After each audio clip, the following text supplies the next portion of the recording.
cukai sebagai tadi yang disampaikan. Jadi memang tadi disampaikan kalimatnya bagus sekali. Ada janji layanan. Walaupun ada janji layanan, masih bisa diakselerasi. Kan gitu Pak ya? Itu semua dalam rangka supaya kegiatan industri di Batam itu bisa, karena berbeda sekali kegiatan-kegiatan industri yang di Batam itu dengan di tempat lainnya. Tapi lagi-lagi buat teman-teman di kalangan dan luar khusus, ya sebaiknya diurus dong izin kawasan pabeannya ya, dengan persyaratan supaya juga tidak menjadi lama, karena izin bongkar muat di luar kawasan itu sebetulnya fasilitas ya, fasilitas untuk bisa dilakukan. Tapi lebih baik kalau mau cepet ya izin kawasan pabeannya diurus. Mungkin Pak ya. Terima kasih buat teman-teman Bea Cukai. Berikutnya nih Pak, buat imigrasi ini cuma ada satu, Pak Andre. Jadi masa paspor stem kru kapal berangkat tidak ada. Jika dibatalkan dikenakan biaya, dan pada saat kapal berangkat diperlukan pembayaran sehingga disebabkan belum tersedia fasilitas pembatalan kapal berangkat di sistem layanan online imigrasi Pak. Demikian Pak Andre dari imigrasi, mau ada tanggapan? Baik, terima kasih Pak atas kesempatan yang diberikan. Assalamualaikum warahmatullahi wabarakatuh. Terlebih dahulu kami menyampaikan ucapan terima kasih kepada Bapak Osman dan juga jajaran, dalam hal ini dari Aliansi Maritim Indonesia, atas undangan yang sudah disampaikan kepada kami. Kami sangat bangga dan senang bisa berada di tengah-tengah Bapak Ibu sekalian yang tentunya dalam rangka perbaikan yang tujuannya yaitu tentunya kemajuan ekonomi di Kota Batam ini. Menanggapi pertanyaan yang disampaikan tadi, memang satu pertanyaan tapi 3 poin Pak. Langsung kami jawab. Pertama, perihal masa paspor stem kru kapal berangkat tidak ada. Dan dengan masa paspor stem kru, memang kami tidak memberikan jangka waktu tertentu ketika kru tersebut akan berangkat, atau kami tidak menuliskan di stem paspor tersebut jangka waktu 1 hari ataupun 2 hari, karena berdasarkan, kembali lagi Pak, karena kita masing-masing tentunya memiliki landasan hukum dalam pelaksanaan tugas. Karena dalam pelaksanaan kami, ketika permohonan keberangkatan sudah disampaikan kepada kami, bahwa asumsi kami bahwa proses tersebut sudah clear.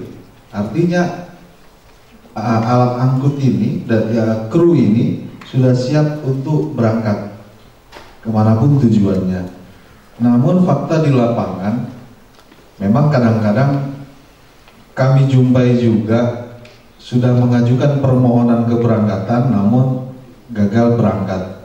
Terlepas apapun alasannya, bisa saja alasan cancel berangkat tersebut karena mesin Pak ya, bisa karena mesin ataupun karena faktor lainnya. Kami juga pernah menjumpai permohonan keberangkatan sudah diajukan katakanlah di hari Senin, tapi faktanya ketika kami cek di aplikasi sampai dengan hari Rabu kapal ini belum berangkat. Kami nggak tahu, mungkin ada faktor-faktor lainnya, tapi ya sudah Pak, karena kita kembali lagi, kita selama ini kita mitra.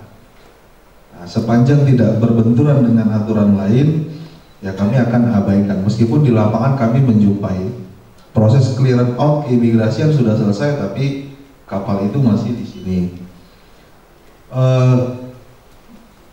Selanjutnya, kalau cancel bayar Pak ya, kalau cancel bayar, kalau berangkat lagi bayar, karena sistem online imigrasi tidak ada pembatalan berangkat kapal.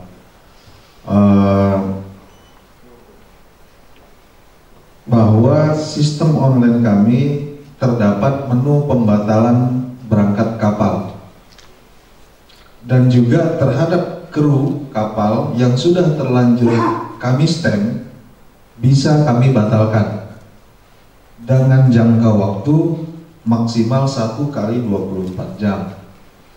Nah, yang menjadi pertanyaan bagaimana ketika lebih dari 1 kali 24 jam? Tentunya kami akan menanyakan kembali kenapa, alasannya kenapa di cancel. Nah, kalau sudah di atas 1 kali 24 jam, memang kami tidak ada menu pembatalan dan kami tidak bisa membatalkan proses tersebut. Tapi karena mungkin situasi di lapangan juga dinamis, ya kami mau tidak mau ada beberapa diskresi yang kami ambil. Banyak diskresi sepanjang tidak berbenturan dengan aturan lainnya, diskresi pasti akan kami ambil, Pak, karena selama ini itu yang sudah kami terapkan. Perihal cancel bayar, kalau berangkat lagi bayar, kami pastikan kepada Bapak Ibu sekalian bahwa dalam proses tersebut dari kami tidak terdapat PNBP-nya. Mungkin sementara itu yang bisa kami sampaikan. Selanjutnya kami terbuka apabila Bapak Ibu memerlukan penjelasan lebih lanjut, baik secara pribadi ataupun pada kesempatan ini. Terima kasih, saya kembalikan kepada moderator. Dari pihak imigrasi masih bisa mengambil beberapa diskresi untuk menyesuaikan kondisi lapangan sepanjang masih dalam koridor-koridor peraturan ya Pak ya. Jadi, terima kasih Pak Andre dari imigrasi. Selanjutnya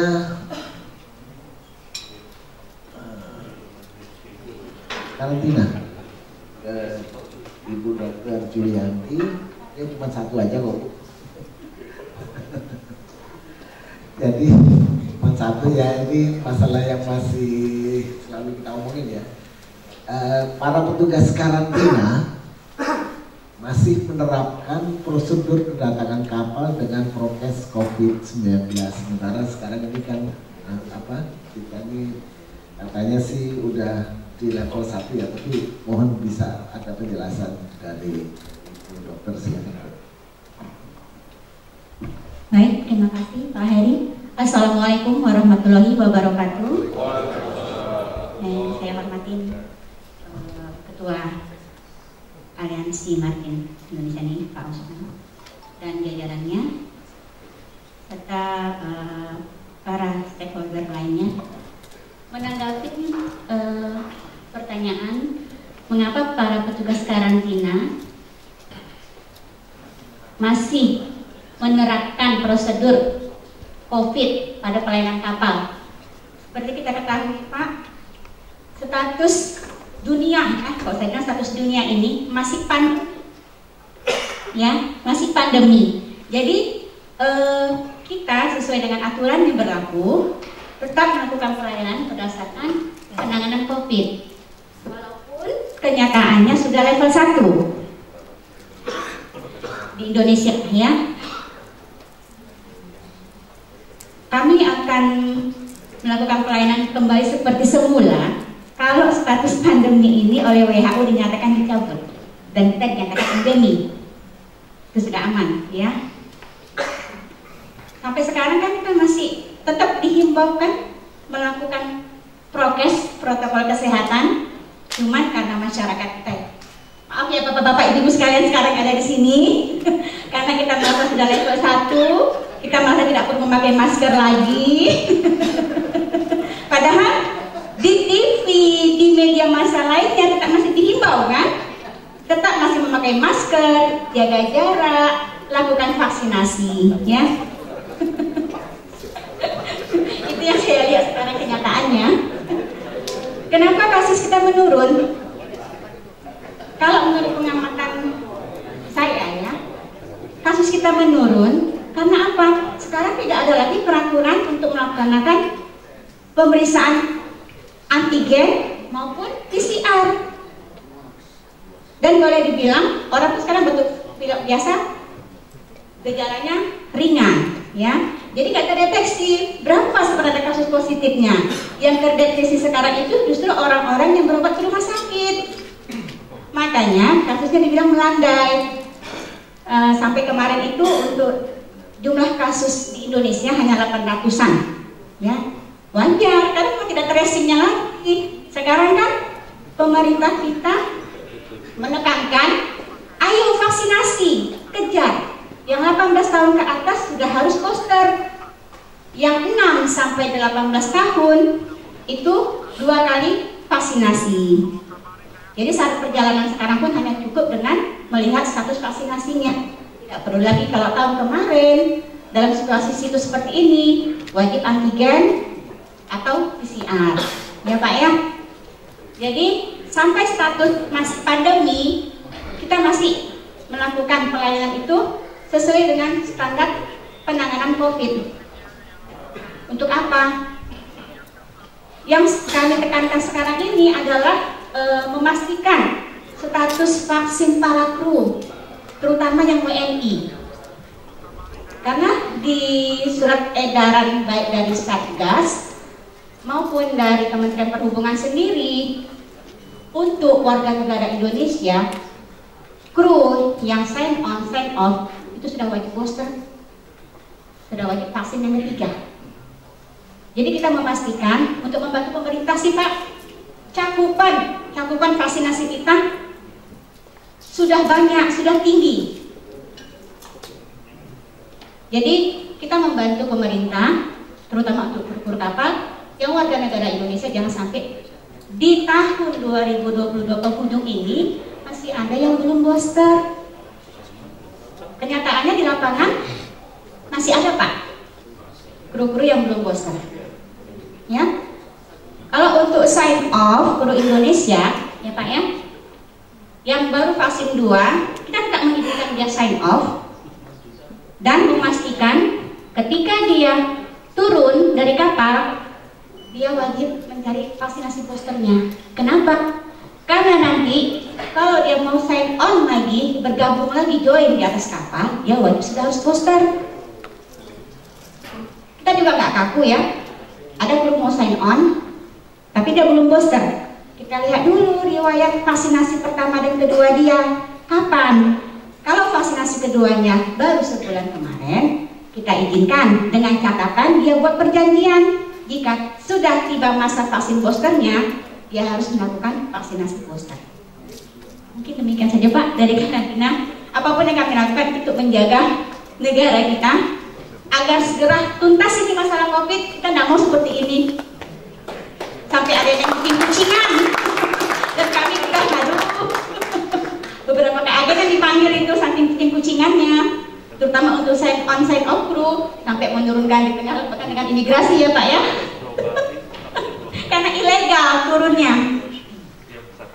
Oke, demikian Pak yang bisa kami sampaikan, dan kami dari Kantor Kesehatan Pelabuhan Kelas 1 Batam membuka untuk menerima kritikan masukannya yang tujuannya adalah untuk meningkatkan pelayanan kami terhadap para pengguna jasa Kantor Kesehatan Pelabuhan Kelas 1 Batam.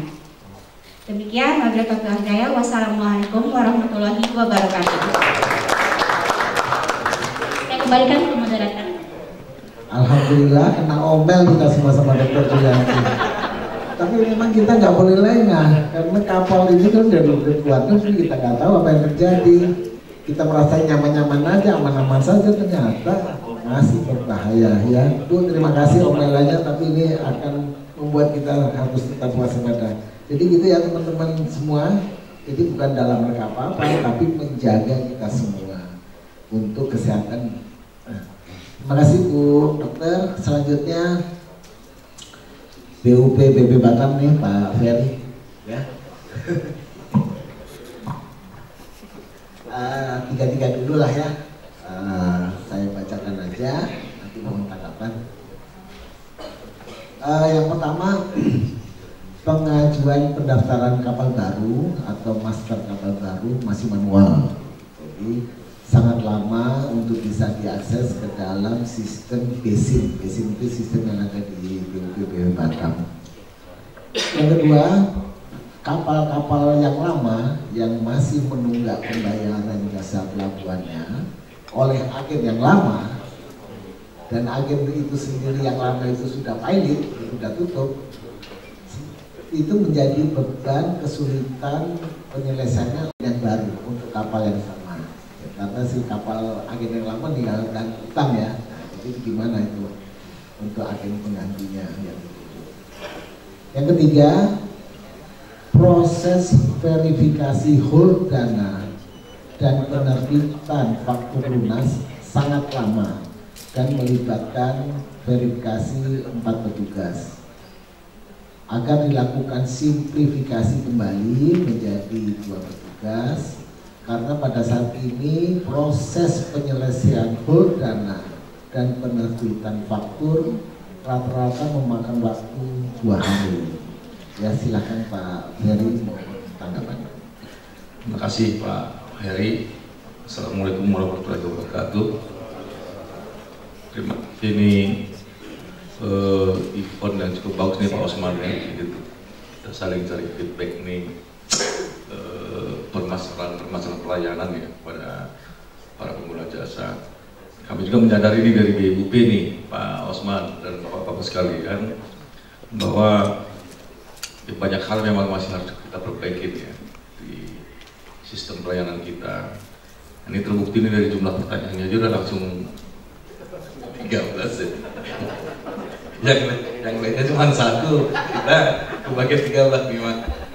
Tapi nggak apa-apa, nanti kan kita coba. Mungkin yang nomor 1 ya mengenai kapal baru ya. Kapal baru memang kita inilah ya, perlunya feedback ya.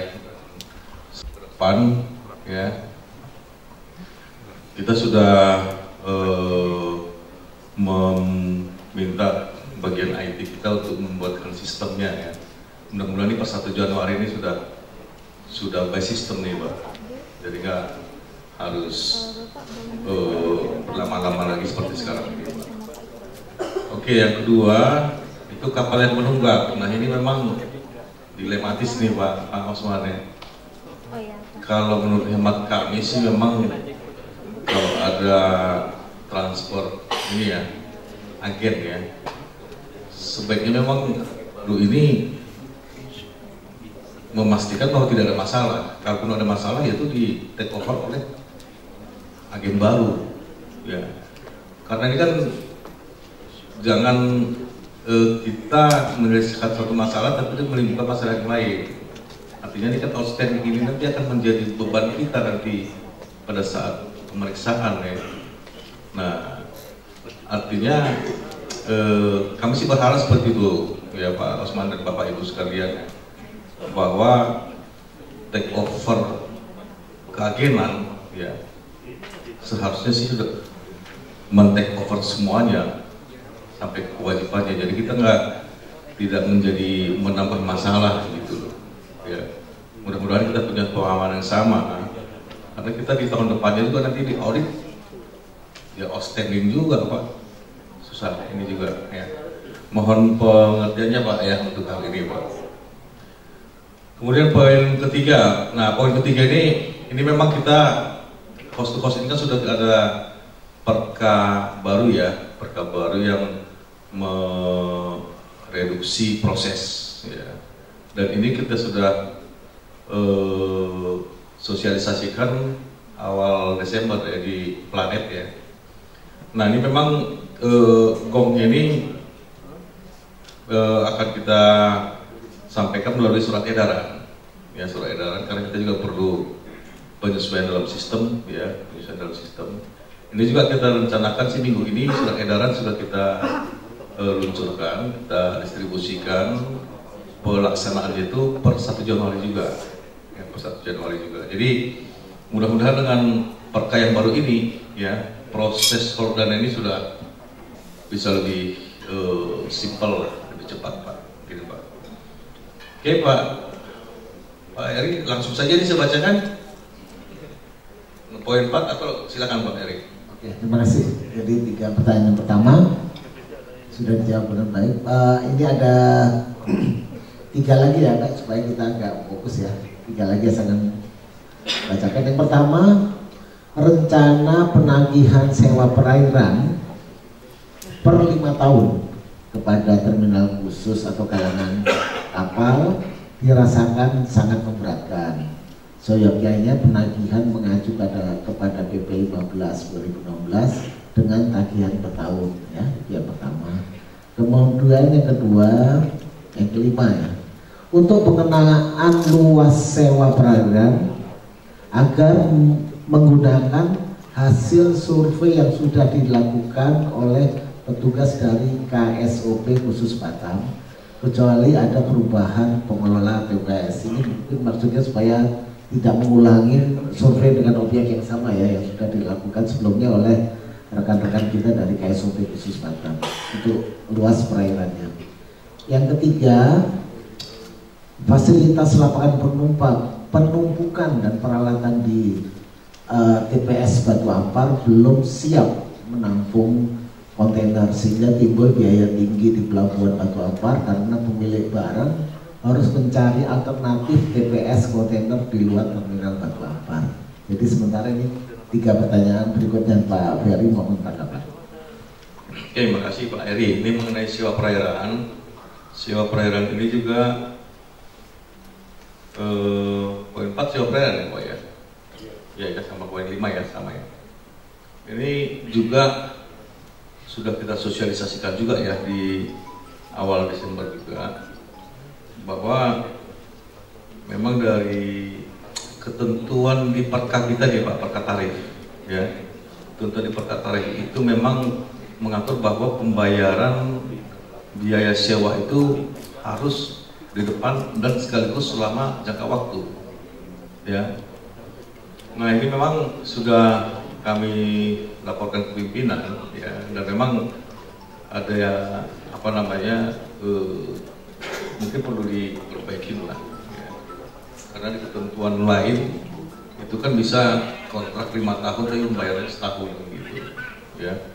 Kalau di perka kita kontrak 5 tahun ya bayarnya harus 5 tahun dan di depan ya. Nah jadi memang ini yang perbedaan yang harus kita cari solusinya ya. Kalau langsung 5 tahun memang sangat berat sekali, memang kita paham itu. Memang tapi bagaimanapun kami harus menjalankan regulasi yang ada gitu loh. Ya, makanya untuk yang tahun ini ya, tahun ini kita akan buat perjanjiannya itu sesuai dengan kesanggupan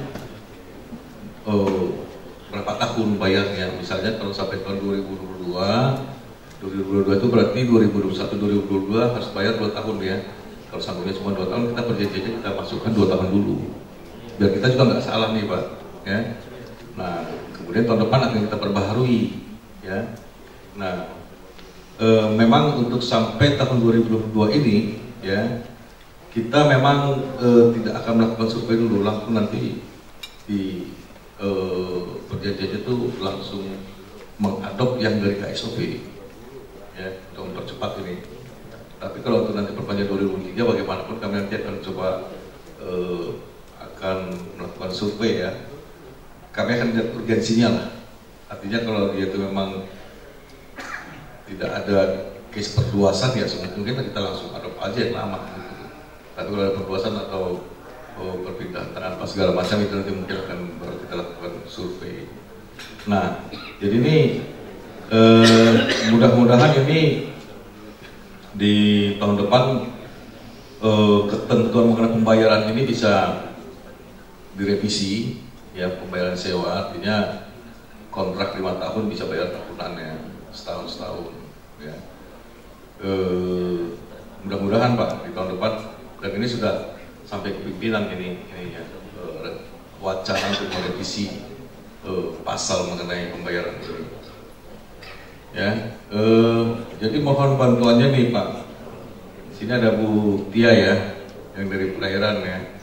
Untuk perairan itu nanti Bu mungkin sekaligus nanti kita akan berita acara akan segera kita distribusikan untuk tanda tangan semua anggota untuk pembayaran 2021 sampai 2022 ya.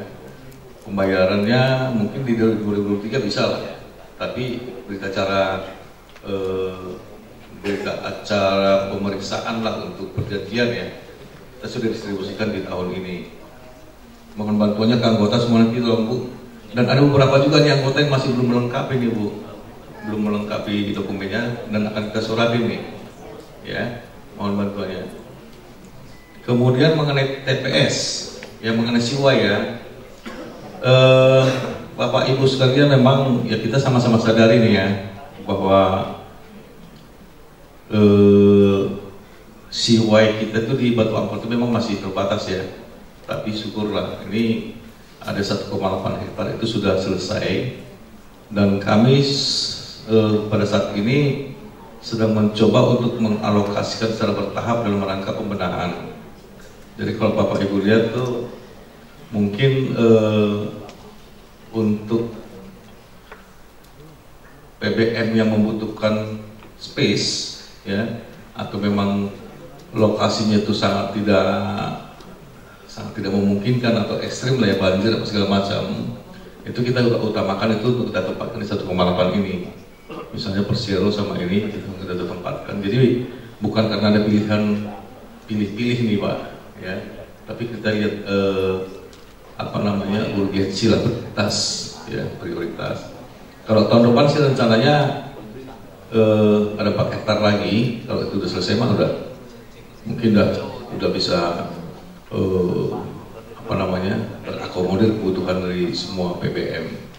Cuman memang dalam rangka pengalokasian ini kami juga melakukan menghimbauan ya, kalau penumpukan itu jangan satu-satu lah, minimal 3 tir misalnya gitu, biar ini bisa terutilize dengan baik gitu loh.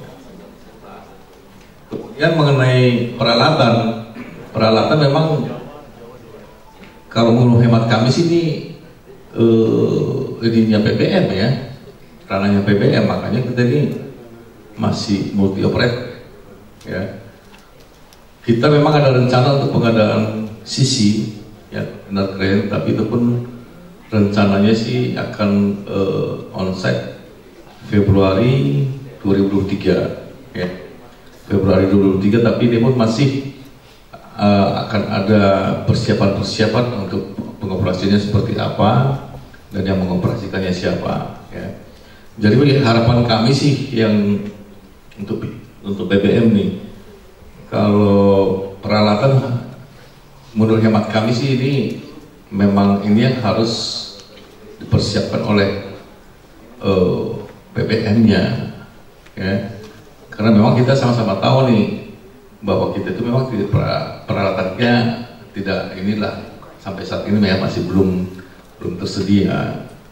Nah itu mungkin yang akan kami coba kami menghimbau ke BBM untuk pemenuhan peralatan yang untuk digunakan di lapangan ya. Jadi kalau untuk SIWA ini mohon kalau memang ada yang perlu, ada yang butuh ya, ada yang membutuhkan, nanti akan kita coba atur nanti di lokasi yang 1,8 ini. Sampaikan saja ke kita kira-kira urgensinya seperti apa, nanti akan kita alokasikan, akan kita atur di 1,8 hektar yang sudah tersedia. Mungkin itu dulu Pak Heri. Baik, terima kasih Pak. Penjelasan dari Pak Ferry. Ini ada 2 berikutnya. Ini masalah fasilitas. Berikutnya nomor 78, yang nomor 7 belum tersedia fasilitas pelabuhan rakyat resmi yang memadai dan dirasakan kurang yang tersebar di Batam, di bawah Batam ya. Saat ini beberapa kapal rakyat angkutan komoditi antar pulau masih menggunakan fasilitas pelabuhan rakyat yang tidak resmi dan tentunya harganya harus membayar lebih mahal. Yang pertama ya, pelabuhan rakyat. Yang kedua, terminal Batu Ampar yang khusus untuk kegiatan kapal barang juga digunakan untuk kapal penumpang pelni. Hal ini sangat mengganggu aktivitas kegiatan bongkar muat kapal. Jadi artinya kalau kapal pelni datang ya terpaksa ya kapal barangnya dikeluarkan. Ini kan jadi akibatnya. 2 dulu nih Pak Ferry, terima kasih, silakan. Oke, makasih Pak Heri. Mengenai pelabuhan rakyat, Saya pikir ini ranahnya Disub ya, Dinas Perhubungan ya, ke Pelabuhan Rakyat ya, ya Pak Agung ya. Nah, ini mungkin nanti kita serahkan nanti ke Disub. Mengenai PLN ini Pak, PLN ini memang udah 2 tahun ya sebelum saya jadi GM Pelabuhan Barang, saya juga GM Pelabuhan Penumpang ya. Ini mengenai PLN ini sudah menjadi permasalahan lama ini ya, yang tadinya di Sekupang pindah ke Batu Ampar, tapi ini sebenarnya sifatnya sementara ya. Kita sih merencanakan untuk PLN ini di Bintang 99. Bintang 99 memang ada sedikit permasalahan dari sisi kesiapan perairan ya. Ada yang perlu di dredging, sampai sekarang ini masih belum selesai. Kalau tadinya sih rencananya sih di Nataru ini sih harusnya sudah pindah ya, harusnya sudah pindah ini. Nah, cuman karena masih belum siap nih Bintang 99-nya, nanti kami mendorong lagi untuk lebih cepat. Setidaknya kita jadi targetnya sekarang ini ya Lebaran tahun depan ya, karena itu peak seasonnya ya, itu yang membuat ini. Mudah-mudahan itu sudah pindah ke Bintang 99. Di Bintang 99 semuanya sih kami lihat sih sudah siap ya, terminalnya juga sudah dibangun, terminal kedatangan berangkatannya. Itu tinggal ada sedikit dari sisi keselamatan pelayanan ya, dari sisi SOP ya, yang masih belum bisa ini. Itu mungkin Pak, mudah-mudahan tahun depan sudah bisa pindah sama-sama. Terima kasih Pak. Jadi mungkin maksudnya teman-teman dari pelayanan rakyat ini karena kebutuhan lahan ya untuk dialokasikan pelabuhan rakyat mungkin perlu disiapkan oleh BP Batam yang mungkin nanti diapakan dari BP Batam bisa menyampaikan kepada kantor pusat bahwa memang ini ada permintaan lahan yang akan digunakan untuk kebutuhan kapal pelayanan rakyat dan pelabuhan rakyat, karena memang dirasakan masih lebih banyak pelabuhan yang non resminya untuk rakyat dibandingkan yang resminya. Jadi itu perlu ada agak serius untuk menangani. 3 lagi nih, mohon maaf ini udah jam 12, ini sebenarnya ada 3 pertanyaan lagi. Gimana Pak Osman? Selesaikan ya, mohon maaf nih Bapak-Bapak ya, nanggung nih, mau ketemu. Oke, 3 lagi nih Pak, untuk pelayanan PPAT dan verifikasi keuangan agar ditingkatkan untuk pelayanan malam hari Pak. Ini tadi kan juga malam hari libur juga bisa dilayani. Gimana nih Pak Ferry untuk BPU Batam penanganan kapal-kapal malam hari untuk verifikasi keuangan? Yang kedua prosedur kapal olah gerak sangat lambat disebabkan harus verifikasi terlebih dahulu di Saker Satuan Kerja, lalu input kembali permohonan 1A-nya dan melakukan hold nada lagi di terminal tujuan. Ini memakan waktu dan prosedur yang terlalu lama ya. Jadi ini mohon ada perbaikan untuk prosedur kapal olah gerak ya. Jadi olah geraknya terminal 1 ke 2 yang masih dalam lingkungan Batam. Silakan Pak Ferry tanggapannya. Oke, terima kasih Pak ya. Jadi yang pertama itu tadi mengenai pelayanan PPAT ya. Ya selama ini kan memang kita udah 24/7 ya. 24 jam kan? 24 jam kita kan? Nah ini malah yang menurut hemat kami memungkinkan nggak ini kita berubah jadi jam kerja? Karena bagaimanapun ini kan semua kan terencana nih Pak, kedatangan kapal nih, kedatangan dan keberangkatan kapal semuanya kan terencana nih. Bisa jadi 2-3 hari sebelum harusnya sih sudah terencana kan. Nah memang ini yang perlu kami sampaikan ya, bahwa ini kadang-kadang saya kasihan yang lihat petugas kita ini jam semalam ya, harus kita proses. Padahal Yang namanya kedatangan kapal itu kalau di saya ya, itu sehari 2 hari sebelumnya pasti ada kan? Kenapa nggak diajukan pada hari-hari sebelumnya? Nah, mungkin dari kami juga melihat dari bapak-bapak dari instansi lain ya, ke SOP sama Bea Cukai jam kerja juga ya Pak ya, pelayanannya ya jam kerja. Ini Pak Osman mungkin mohon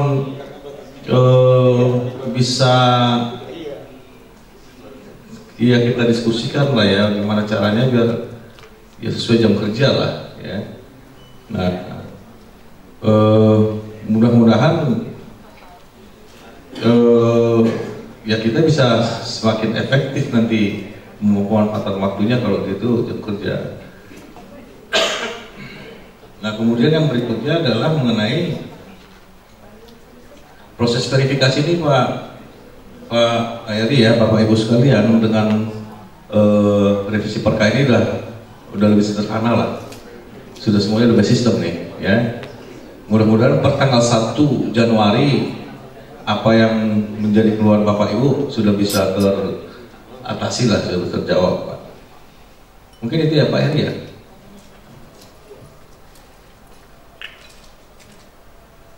Pak ya.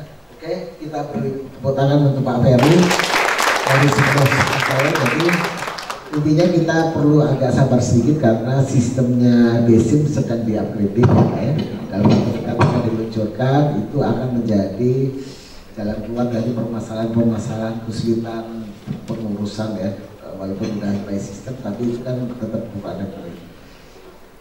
Untuk BUP Buatan cukup, terima kasih. Ini karena dari PTSP BUP Batam ini ada 2 pertanyaan, mungkin saya bacakan aja karena beliaunya nggak ada, Pak Usman.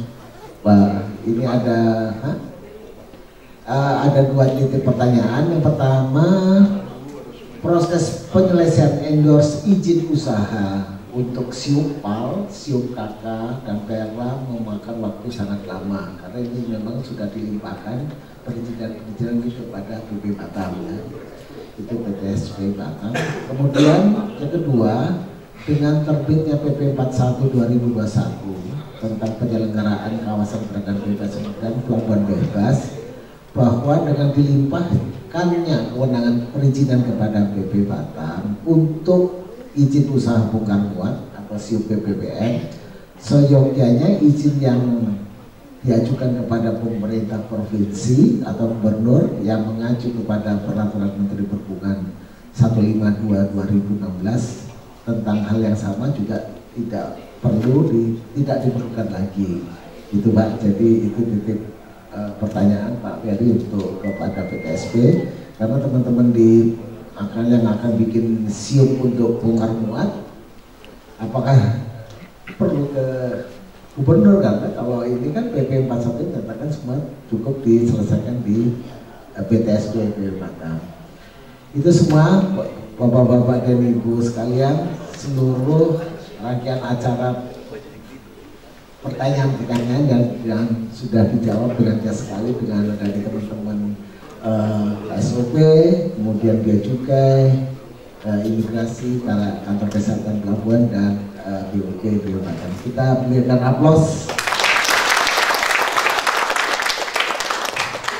Terima kasih sekali lagi. Jadi karena tadi kita sepakat di awal menyatakan kalimat kami dan kita semua adalah satu, menjadi satu united dalam rangka membawa Pelabuhan Batam menjadi lebih maju, modern, sehingga apa yang menjadi cita-cita pemerintah sehingga kita semua menjadi kenyataan. Demikian, terima kasih. Saya akhiri, selanjutnya kami kembalikan kepada MC.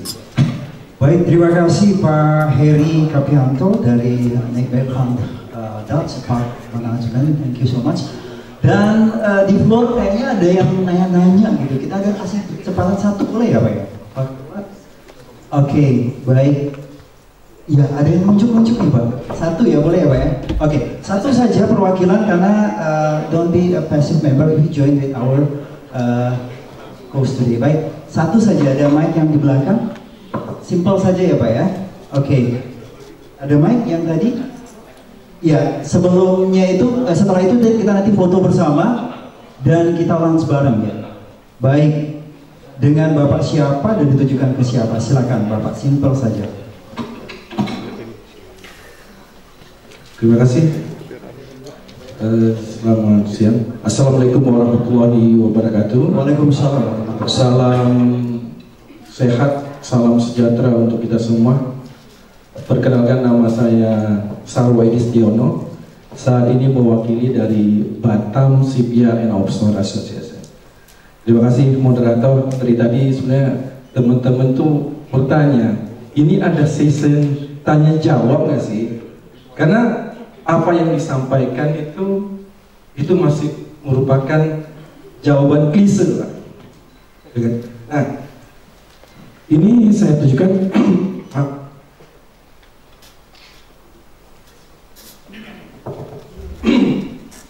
ini saya tujukan ke KSOP, khususnya masalah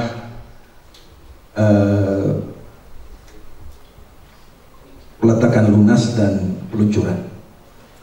Nah, sebenarnya kami paham bahwa tujuan KSOP itu baik, adalah untuk mengawasi, untuk meningkatkan keselamatan pelayaran. Nah, perlu diingat bahwa di industri galangan kapal ini, Pak, banyak sekali instansi-instansi yang terkait di kami. Ya, mungkin salah duanya ya KSOP, imigrasi, itu kan. Nah, yang ingin saya tanyakan adalah bahwa kami itu industri galangan kapal. Industri galangan kapal. Kalau kami mau bangun kapal, kami harus minta izin lagi, Pak. Sorry. Ini yang agak sedikit dilema bagi kami. Saya tertarik sebenarnya apa yang disampaikan Bea Cukai bahwa dengan sistem ion beta cukup pelaporan. Sama seperti kalau kita di pajak itu self assessment. Kita mau bangun, kita melapor, bukan minta izin. Karena memang kami industrinya industri galangan kapal. Tujuan kami membangun kapal. Nah, pada saat peluncuran, disitulah hak Bapak untuk memberikan kami izin luncur atau tidak, karena ini menyangkut keselamatan pelayaran. Saya ketahui bahwa memang di peluncuran ini ada dua kabin atau dua bidang yang bersinggungan antara MI, Marine Inspector, dengan bidang kelaikan laut atau pelabuhan, fasilitas pelabuhan. Selama ini yang saya tahu ya, koreksi saya kalau saya salah, bahwa ini diajukan secara manual. Sebenarnya kalau tadi Pak Agung bilang ada cost terus dihilangkan, sebenarnya saya yang minta kalimat cost itu dihilangkan, Pak. Karena apa? Cost itu asumsi orang pasti akan uang. Padahal kita tahu bahwa pada saat galangan kapal lagi marak-maraknya pembangunan, kami sorry to say, Pak ya, peletakan lunas itu pinat, Pak. Bukan kayak, maaf, pemerintah launching, peletakan lunas, ada kegiatan yang wah, ada kegiatan yang seremonial. Kami tidak, Pak. Kami itu letak lunas ya kayak kalau bangun tongkang, itu ada blok-bloknya udah dibangun, tinggal susun selesai. Dan itu yang kalau setiap kali kami harus ajukan minta izin, itu jadi costly, Pak. Costly dalam artian spend our time to hal-hal yang terlalu remeh-temeh, Pak. Karena kami memang industri galangan kapal. Tujuan kami bangun kapal. Jadi kalau misalnya setiap kali bangun kapal, Pak, Bapak harus punya izin dibangun. Kami bangun di darat, Pak, dan itu belum namanya kapal. Maksud kami di sini adalah jangan sampai niatnya baik tapi menjadikan kami itu serba salah, Pak. Fungsi pengawasan benar, dan alhamdulillah mungkin anggota BSOA itu semua punya izin operasi pelabuhan. Alhamdulillah. Mungkin ada beberapa galangan kapal yang sudah hampir setengah mati karena nggak ada kegiatan ya. Dia kasih siapa-siapa bangunannya ikut aku, begitu minta izin baru kelabakan, Pak. Dan hal-hal seperti ini yang memang harus ditegaskan oleh KSOP, jangan diberikan luncur, biarkan aja jadi barang berkarat di atas tuh, Pak. Karena tentunya orang-orang sudah tahu. Nah, poinnya mohon untuk peletakan lunas adalah pemberitahuan saja dan cukup satu kali, Pak. Karena masalah teknis di kapal akan banyak pihak terkait, khususnya dari kelas. Mungkin itu saja dari saya. Terima kasih. Baik. Assalamualaikum warahmatullahi wabarakatuh. Waalaikumsalam, Pak Sawat. Ya, masih kaitannya sama tadi sebenarnya udah ditanyakan di awal, tapi kayaknya Pak Sawal belum puas hati nih. Jadi gini Pak, kalau Bapak bilang kami pengawasan keselamatan hanya saat kapal luncur, Bapak salah. Pengawasan kapal, keselamatan kapal adalah sejak kapal dibangun sampai dengan kapal ditutuhkan, sampai dengan kapal di-scrap. Itulah pengawasan dari perhubungan terhadap keselamatan kapal. Jadi artinya Bapak bangun kapal pada saat peletakan lunas, oke lah mungkin bahasanya bagaimana pemberitahuan boleh, karena di dalam sistem KSOP sendiri sudah ada Pak, sistem online sudah ada untuk pengajuan peletakan lunas. Dan memang betul seperti Bapak bilang, kalau saya datang ke galangan menyaksikan peletakan lunas tidak ada pakai seremoni, paling hanya beberapa aja lah, paling kapal-kapal yang mungkin kapal-kapal proyek khusus yang pakai ada seremoninya. Tapi selain dari itu nggak ada, cuma datang foto, oh ya kapalnya ada di sini, ini hull numbernya, dia punya bulkhead sudah berdiri, dia punya keel sudah ada, kita saksikan, saya tanda tangan laporan pemeriksaan, kemudian kita tanda tangan di berita acara peletakan lunas. Jadi memang pengawasan itu sejak kapal dibangun Pak, bukan kapal diluncurkan saja. Nah terkait dengan yang tadi Bapak Ibu bersinggungan dengan kepelabuhanan, ini kan hal baru nih. Tadi kan Pak Agung sebenarnya udah jawab semuanya. Kenapa bisa ada permintaan izin untuk peletakan lunas dan peluncuran melalui bidang kepelabuhanan. Oh di bidang kelengkatan kapal nggak ada masalah Pak. Ini sudah berjalan dari sejak SOP ada, masih dari kantor pelabuhan kita udah jalan dan tidak pernah ada masalah. Jadi hanya meluruskan itu Pak. Jadi untuk pengawasan keselamatan kapal itu Pak bukan pada saat luncur aja Pak ya, tapi pada saat kapal dibangun juga kita udah harus awasi. Bahkan step by step pembangunan kapal itu seorang inspektor harus tahu. Bangunan sudah 50%. Karena kita akan memastikan kapal ini dibangun sesuai dengan gambar rancang bangunnya. Jadi kapal sebelum dibangun, Bapak kan mengajukan pengesahan gambar nih di kantor pusat. Kita mau bikin kapal, dibikin rancang bangunnya, kemudian di-approve. Nanti pada saat mulai peletakan lunas, Marine Inspektor akan mengawasi ini sesuai atau tidak pembangunannya dengan gambar yang sudah dirancang. Karena banyak juga Pak pemilik kapal atau galangan yang di tengah jalan dia berubah Pak. Toto kapalnya mau dirubah nih, padahal nggak sesuai lagi dengan gambarnya. Nah, itulah tugasnya kita pengawasan dari sisi pemerintah. Ya, kalau untuk dari sisi kepelabuhanan seperti biasa saya sarankan kepada ahlinya Pak Agung, saya menambahkan lagi tadi terkait dengan surat izin itu. Terima kasih Pak. Hanya menambahkan aja Pak, bahwasanya kalau yang Bapak inginkan hanya pada saat peluncuran saja, boleh kita akan bicarakan ini dengan pimpinan Pak. Tapi ada notisnya Pak. Notisnya begini, pada saat kapal sudah jadi, baru Bapak mengajukan peluncuran, ternyata tempat yang dibangun itu tidak ada izinnya, kami juga mohon maaf Pak, kami jangan didatang-datangin juga Pak. Pak tolonglah Pak sekali ini aja lepasin. Mohon maaf Bapak Ketua, kita kan juga mohon maaf, tunggu ada izinnya. Terserah kalau Bapak pengen peluncuran saja, oke. Saya balik, saya akan laporan pimpinan Pak, kita peletakan lunas kita jalankan di peluncuran saja. Tapi notisnya adalah apabila pas kapal sudah meluncurkan, ternyata pelabuhan itu tidak ada izinnya, kami juga mohon maaf, izinnya diberikan dulu.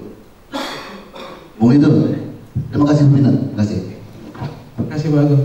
Nah itu Pak ya, nanti disampaikan sama Pak Agung ke pimpinan terkait yang tadi itu. Tapi kalau untuk yang tentang lunasian dari sisi keselamatan, saya rasa jawaban saya sudah cukup jelas Pak ya, sudah cukup jelas dan kita sudah memfasilitasi di sistem. Jadi Bapak Dr. Oleh Pak boleh tanya ke yang bagian galangan anggota Bapak dari BSA, susah nggak ngajuin pengajuan pertanggal lunas di sistem? Saya rasa jawabannya pasti enggak. Justru itu sistem ini dibuat untuk mempermudah, mempercepat. Dulu Bapak harus datang ke kantor, antar surat, masuk ke TU, lewat lagi disposisi, bla bla bla bla, habis itu hilang tengah jalan. Nah sekarang tidak ada lagi Pak, semua ada sistem, ketahuan dari mana dia, dari mana, disposisi dan sampai mana. Jadi itu jauh lebih mudah, nggak perlu datang ke kantor. Cukup jelas Pak ya. Terima kasih Pak. Assalamualaikum warahmatullahi wabarakatuh. Waalaikumsalam warahmatullahi wabarakatuh. Beri tepuk tangan untuk momen kita kali ini. Berharap membangun sinergisitas antara masyarakat industri maritim di Batam dengan instansi dan lembaga terkait ini benar-benar nanti bisa terurai sudah dan kita masuk di new era di 2023. Baik, terima kasih Bapak-bapak, moderator dan juga narasumber. Mohon maaf Bapak, kita foto dulu sisi Bapak rekan. Bapak dari migrasi, Masya Allah. Iya. Oke, kita foto dulu. Iya, ini ada salam dari maritim, salam Bapak seperti apa Bang Usman? Oke, salam maritim seperti apa? Oke, baik, baik. Ya kita rame-rame ya, dari yang di luar masih ada panitia, silakan kita berfoto bersama. Oke, dikepalkan tangan, kita formal terlebih dahulu. Iya, ya, baik. Hitung dari hitungan ketiga, 3, 2, 1. Oke, sekali lagi saya ucapkan salam maritim jaya, begitu ya. Lebih agak semangat lagi, ntar lagi kita makan siang kok. Oke, baik. Salam maritim jaya. Masya Allah, baik. Cukup. Baik, terima kasih semua. Luar biasa sekali, terima kasih dari Bea dan Cukai, dari KSOP, dari BUP, PTSP, dan juga dari imigrasi serta dari karantina. Mudah-mudahan acara ini memberi suatu solusi yang berarti buat kita semua. Saya Ustaz Pradila, mohon maaf jika ada salah-salah kata. Saya tutup dengan doa kafaratul majlis. Subhanakallahumma wa bihamdika asyhadu an la ilaha illa anta astaghfiruka wa atubu ilaik. Wassalamualaikum warahmatullahi wabarakatuh. Kita langsung bareng di lantai 2.